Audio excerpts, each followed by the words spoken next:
రుద్రాక్షలను శివుని ప్రతిరూపాలుగా కొలుస్తాము. రుద్రాక్షలు పవిత్రమైనవి, శక్తివంతమైనవి, మహిమానిత్వమైనవి.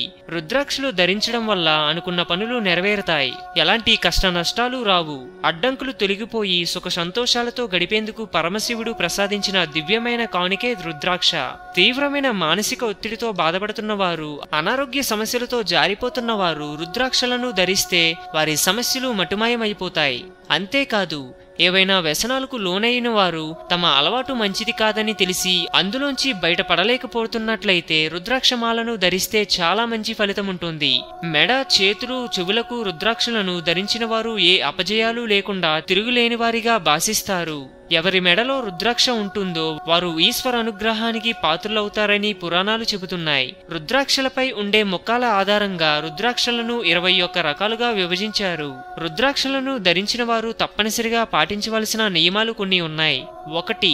రుద్రాక్షమాలను ధరించి మైలపడిన వారిని తాకకూడదు. 2. రుద్రాక్షమాలను ధరించి శ్మశానానికి వెళ్ళకూడదు. 3.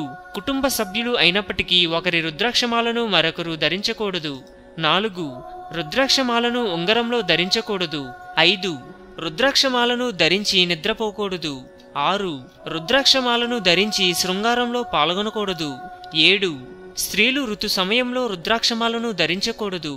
ఏకముఖి రుద్రాక్ష బహు అరుదైనది. ఈ రుద్రాక్ష ధరించడం వల్ల ఏకాగ్రత కలుగుతుంది. పవిత్ర భావనలు పొందుతారు. దుష్ట శక్తులు ప్రభావం తగ్గుముఖం పడుతుంది. సంఘంలో తన చుట్టూ ఉన్నవారి మధ్య కీర్తి పెరుగుతుంది.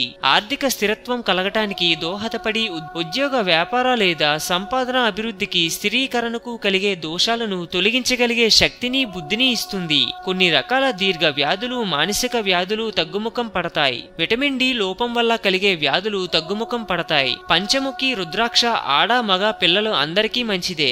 అది సౌఖ్యానికి, ఆరోగ్యానికి, స్వతంత్రతకు సర్వత్రా దోహదాకారి. రుద్రాక్ష రక్తపోటీని కూడా తగ్గిస్తుంది. నరాలకు కొంత నెమ్మదిని కలిగించి నాడీ వ్యవస్థకు కొంత స్వాంతన, చురుకుదనాన్ని కలిగిస్తుంది. హిందూయిజం గురించి మరెన్నో గొప్ప గొప్ప విషయాలను తెలుసుకోవడం కోసం మా ఛానల్ని సబ్స్క్రైబ్ చేయండి. ఈ వీడియో మీకు నచ్చినట్లయితే లైక్ చేయండి, షేర్ చేయండి.